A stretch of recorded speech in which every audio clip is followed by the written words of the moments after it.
Hey, yo, it's Dominic D'Angelo. It's Rumor and Innuendo. I'm of adfreeshows.com, podcast, wrestling, and Studio One Sports.com. I'm here with Mr. Robert Karplis, WD Creative _ish. It's a Thursday. Happy Thursday to you, Robert.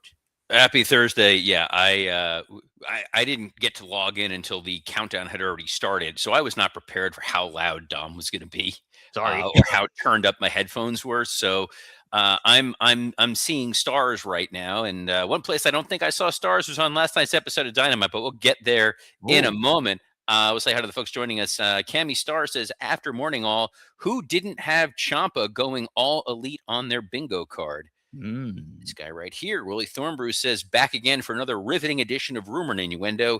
Still looking for something interesting to watch on Thursday night television.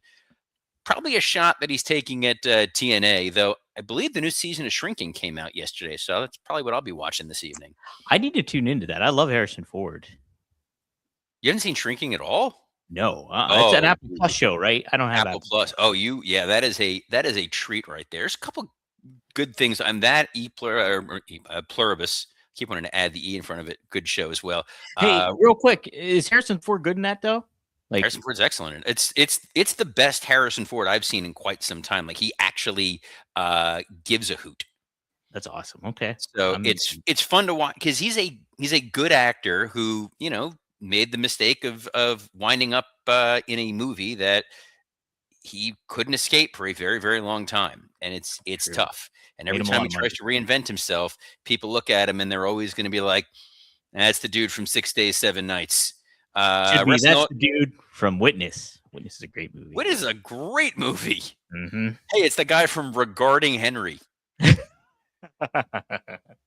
Yes. We could keep going down this path. Really says, good after morning, R&I. TK must have been chomping at the bit for his latest signing. That was quick. Wanna Breeze says, hello, R&I. Made it just in time for the countdown. He and I both, Devin Dowling, who I hope the family's doing better, said, Ayo. Someone who wrote, that's Ray Owens. Never mind. I'm sorry. It's fine. Devin Dowling says, Dynamite was good in my opinion. Main event was awesome. Mox and Kenny had the exact same match, though. Yes. And that's not a bad thing, and I don't think it is. I also feel incredibly old. 69305 said, new Poppy album just dropped. So WWE's PLE music is set for the next 2 years. Miss when PLE themes actually hit, like Rock Austin at WrestleMania 17. I have no idea what Poppy is. I thought that was a soda brand. I think that's what 6ix9ine means. Is like, we don't know who that is. I don't know anybody. I had a huge, when you were not here the one day, I had a huge discussion about how key music is for pro wrestling. And I think both AEW and WWE are missing the boat on like making music resonate with people, whether that's video packages or theme music or anything to that. I think it's such a huge misstep that both companies are currently making, and it's been a long overdue that they need a Jim Johnston-like person to really, I don't know, get music that resonates with people. There was first of all, I always love the Armageddon song that WWE made, like The End Is Here or whatever it was. That was a damn good song. Yeah, there's like that sticks with you. Like we still talk about Limp Bizkit My Way. Like 26, is it 25 years? It's going to be this year. There was the best wrestling theme that I've heard over the last many years now. I want to make sure I get this one correct. It was by Kit, and it was called No Mercy. Great song for a video pack. Like, it built perfectly. It was intense. It got loud. I was like, I dug the hell out of that song. I was like, this is really good. Very rarely do you get that with a wrestling video package. And it made sense for a little while. Like, this is a good way to reach an audience. And it would be like, hey, here's the new Papa Roach song or the new Evanescence song or whatever. Like, a lot of bad music was being promoted there, but it's like you got a captive audience. It's been great to see the number of younger fans who learned about Living Color because of CM Punk, right? And his previous song, This Fire Burns, was originally given to Randy Orton and then taken away from him. Mm-hmm. in one of my favorite pieces of video footage that used to exist because I produced it. I don't know where it sells. We did a fake pay-per-view in New Zealand. Okay. So we turned it into it was Road to WrestleMania pay-per-view because we filmed a house show and they're like, can we turn it into a special? And we gave Randy that song. And Randy comes out and he knows we're taking it from him. So as he's walking down to the ring, he goes to the camera, I effing love this song. Thank you. Just to really Saliva could call out. Hmm. 2005 SummerSlam when I was there. It was that Ladies and Gentlemen song. That was a catchy tune. I can't remember that, but this is kind of off. This is definitely off topic. How much fun would you have had writing for Southpaw Championship Wrestling? Like all those skits and stuff like that. Would you Oh have god, enjoyed that would have been the dream in life. Southpaw Regional Wrestling Yes. was Yeah. so that's right in my wheelhouse. Instead, I launched a fake burner X account, kind of like Tony Khan. Can we talk about this story? This is over my head. I don't know what you're talking about here. So fill me in. So I don't know how I missed it. Supposedly, allegedly, the rumor and innuendo. There was this guy who was a talent agent of some sort who got removed from his job because of Tony Khan. There's a lot of machinations to it that he claims Tony Khan had a burner account that was like Ron with a whole bunch of numbers after it, that tweeted a lot of pro AEW stuff, a lot of very insidery business things that only somebody within an NFL team and within AEW would have known, potentially some anti-Zionist tweets that were put out of this. Like, this is crazy incendiary stuff. Would not surprise me if Tony Khan didn't have a burner account that he was using, which has been an accusation that they've made against AEW, that they've used data farms and that they've created a lot of accounts to create this fake buzz online. I don't know though. You have a lot of Scott Chaplins out there. You do have a lot of Scott Chaplins who I just recorded a working stiff with, which should be in your inbox now. We talked Dynamite, we talked Royal Rumble preview, but now I get to talk some Dynamite without being interrupted. Yeah. Hey, let's do it. Are you wearing a hat within a hat? It's very confusing. A hat within a headband. Yeah, I was going to the gym and I ended up not going to the gym yet, so I'll go to the gym later. But, what a rivet! That was riveting.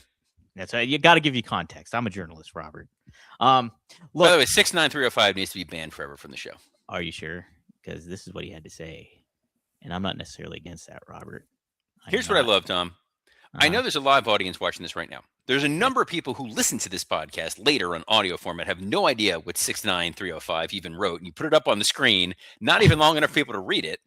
Oh, sorry. And then it went away. So he wrote, best theme ever used at an event is I'm so excited. Hit it, Dom. I'm so excited, and I just can't hide it. I'm so excited, and I just can't hide it.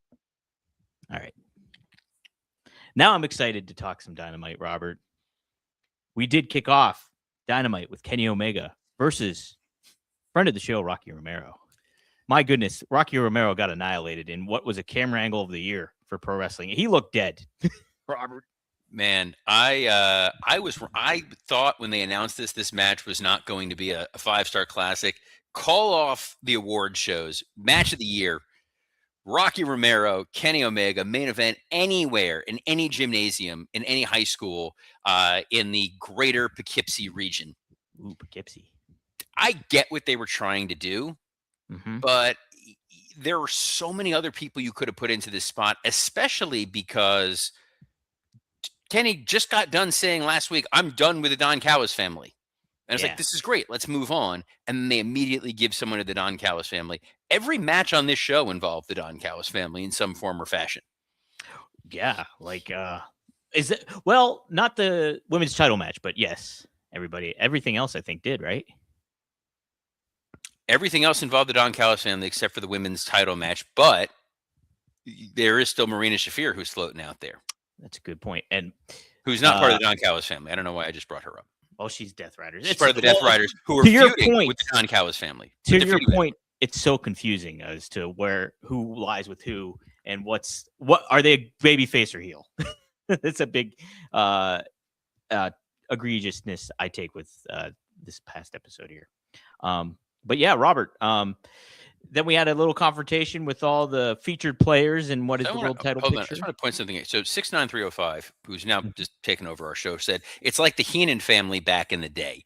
So the reason that the Heenan family worked was it was such a shorthand for a lot of these guys that didn't get a chance to cut promos or couldn't cut promos or for house shows that if Mhm. Bobby Heenan was there or Jimmy Hart was there or Mr. Fuji was there, it was a good shortcut for who to cheer, who to boo. If they Right. come out with Bobby Heenan, you boo them. In 2026, you don't necessarily need that. And what I thought was so confusing was, is Don supposed to be good at his job or bad at his job? And I say that because most of the guys that he represented failed in their missions on the show. And then there's a lot of tension within members of the Don Callis family. So it becomes tricky of like with Heyman, Heyman is always successful. The Yes. bloodline, the vision. And when they're not successful, there are immediate ramifications and adjustments. Mhm. The opening match, Rocky Romero loses to Kenny Omega clean. They've got 42 guys in the Don Callis family. Nobody comes out there and somehow interferes. Right. The only thing I like about the match is it's short.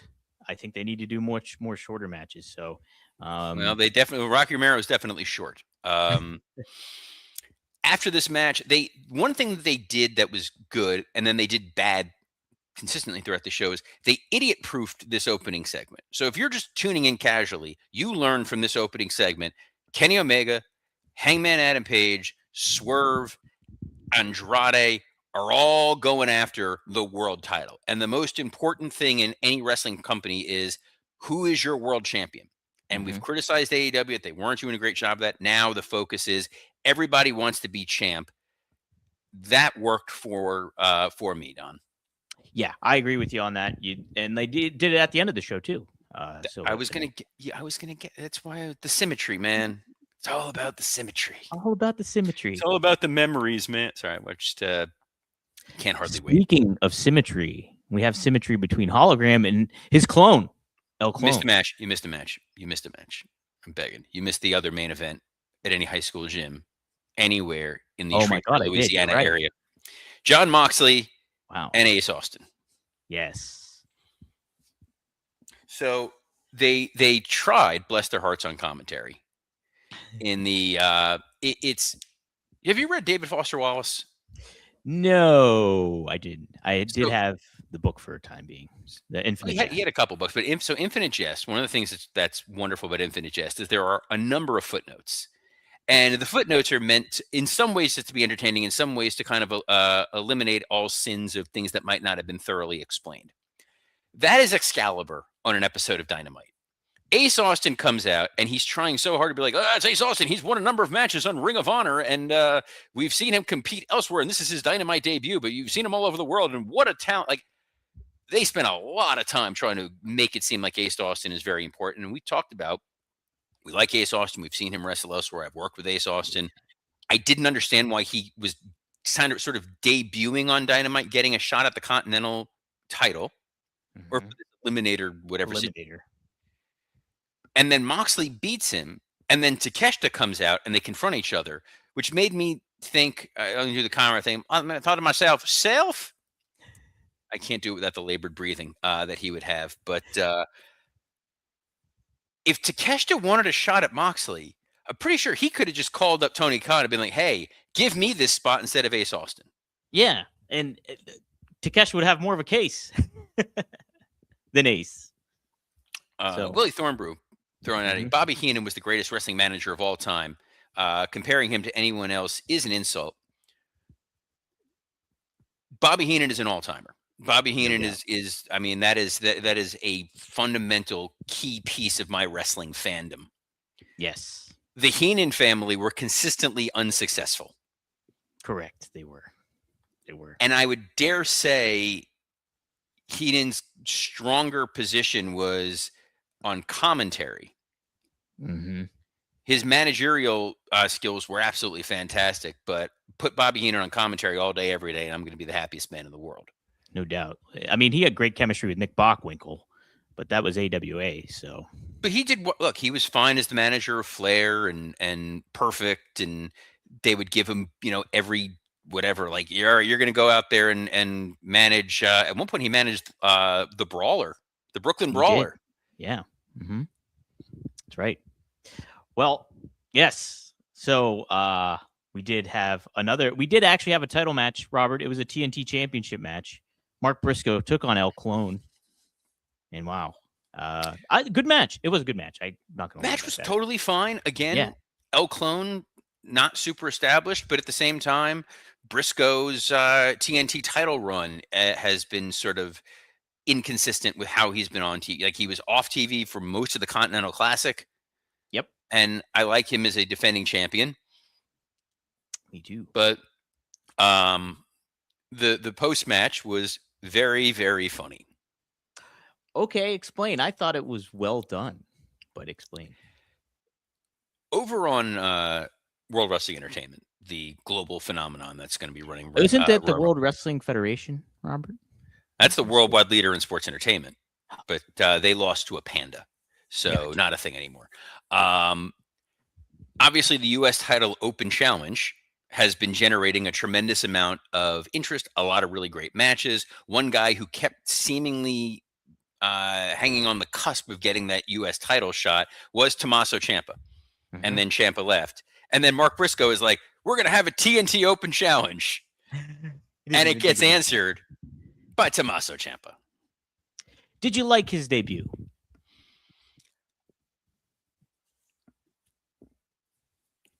I thought the production value was excellent. Okay. It felt like a big moment. Yes. Lights are out. There's the thing beating and all that.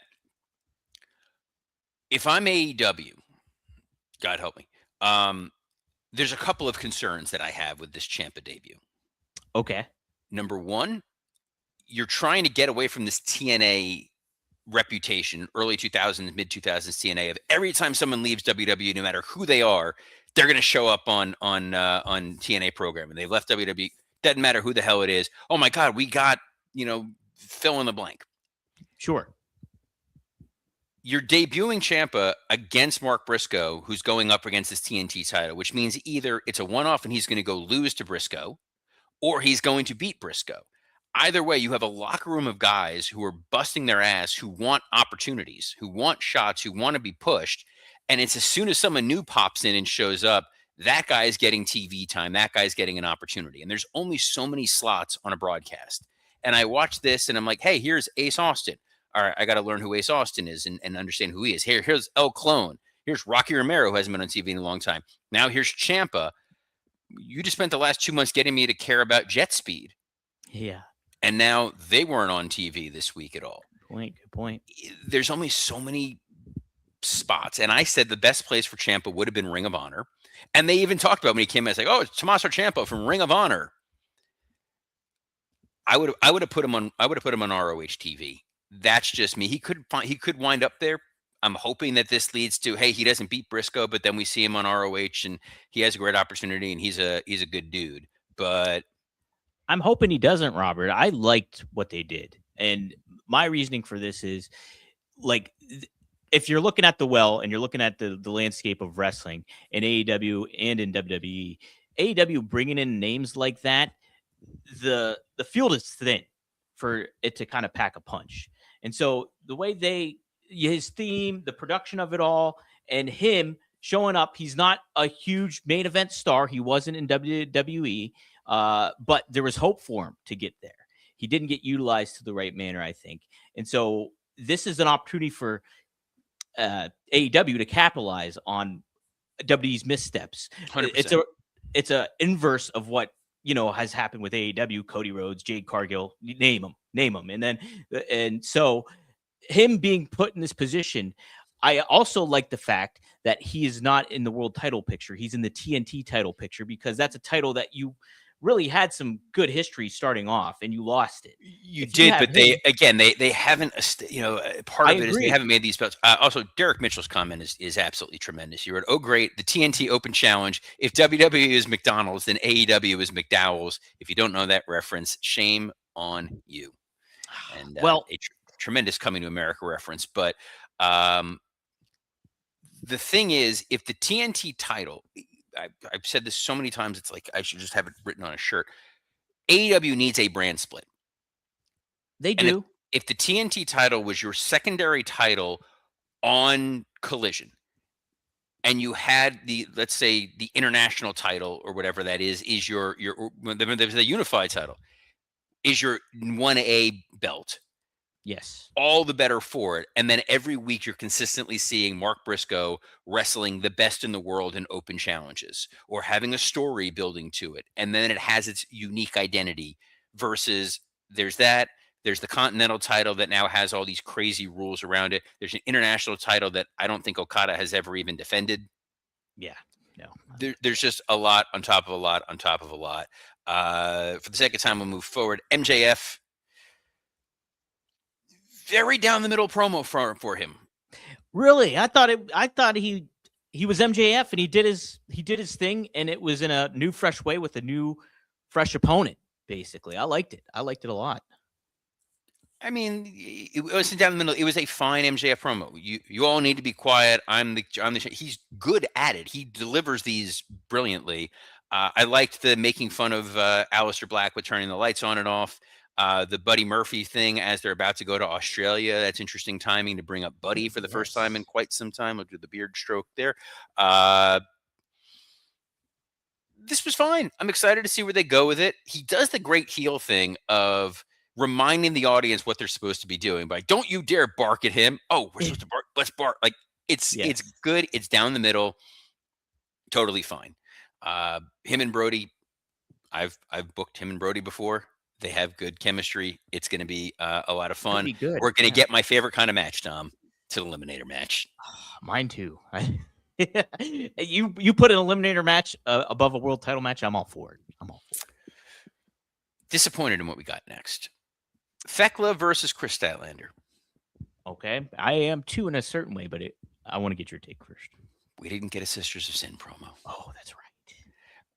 They got sent to the back, Robert. We've been sent to the back, to the dark. Enter the darkness. Sisters of Sin. This was a feud that has been built for months. Mm-hmm. And then they just blow it off seemingly here in a random match in the middle of a show. And then move on to all new people. Thekla is a unique character. She's very good in the ring. She's more interesting than Chris Statlander in a lot of ways. Yep. Why couldn't you have saved this for maybe your signature Las Vegas show or the Australia show or the pay-per-view instead of this town that they're calling Austin, Texas, but it ain't Austin, Texas?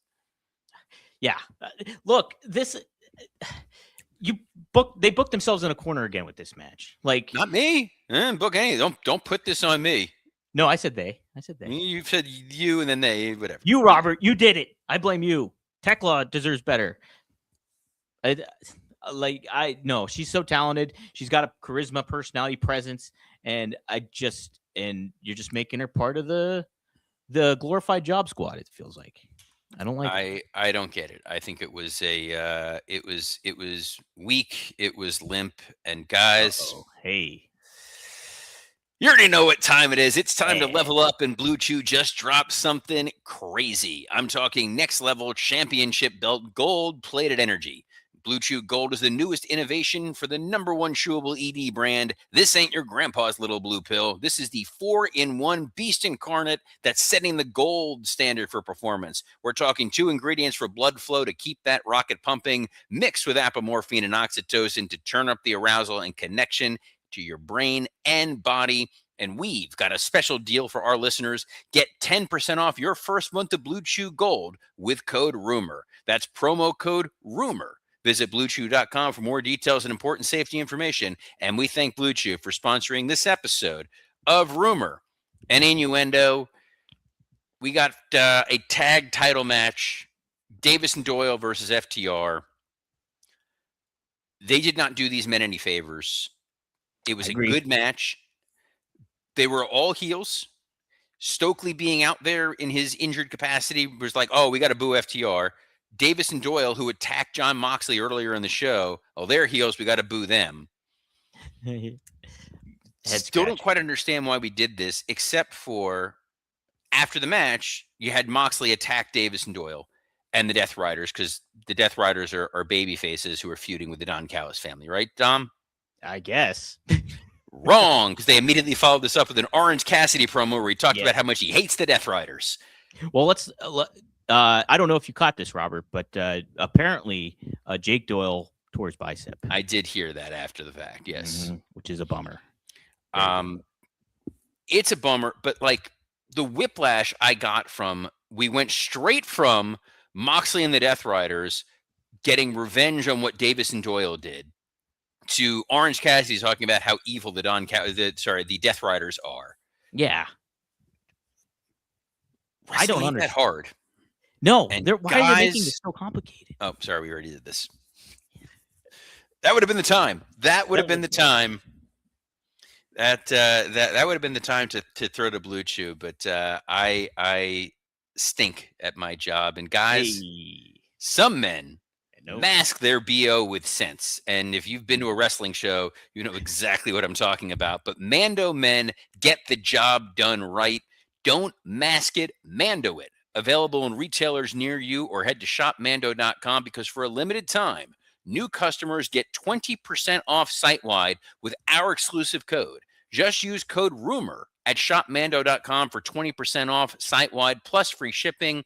shopmando.com. Please support our show and tell them we sent you. Mando's got you covered with deodorant plus sweat control. Say goodbye to sweat stains and hello to long-lasting freshness. Something that was fresh was the main event of Dynamite. It was Swerve Strickland. It was Andrade. What a barn burner, Dom.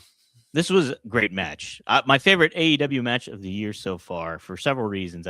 Those guys have really good chemistry together. Obviously, both are talented. Did you forget the Rocky Romero match at the beginning of this show? Jeez, I did. Dang it. But I did like how they handled Andrade. I think ongoing issue that both companies have had with Andrade is how to handle him and book him and position him in the right manner. Him going ringside and getting girls' numbers, and then like girls handing him like lipstick and all that kind of stuff. It's really, I think it adds something that, if you don't have a manager for him, it gives him some added charisma that I think he kind of exudes, but doesn't necessarily always get across on the microphone.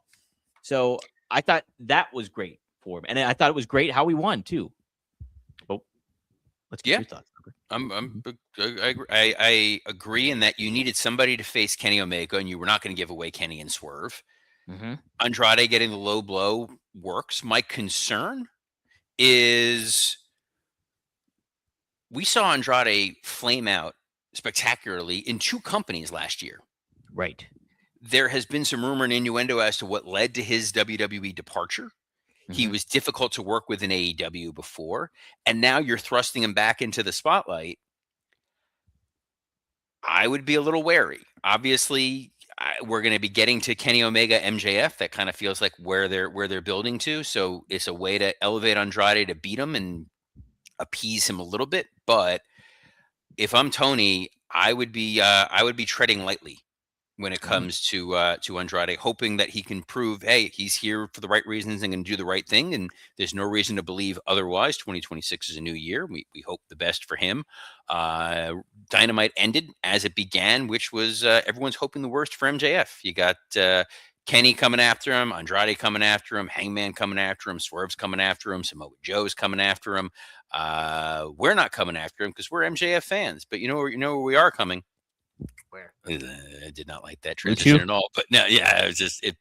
We'll be coming to a screen near you tomorrow at noon Eastern, as we are every Monday through Friday, on a plethora of platforms, including WWE Creative _ X account, the at Dominic D'Angelo X account, the at SE Scoops X account, as I'm stifling a hiccup, and on YouTube on Rumor and Innuendo Podcast Heat and ad-free shows. So on behalf of the multi-layered Dominic D'Angelo, I'm Robert Karpelis. Best of luck in your future endeavors. Stay vibrant, everybody, and aware.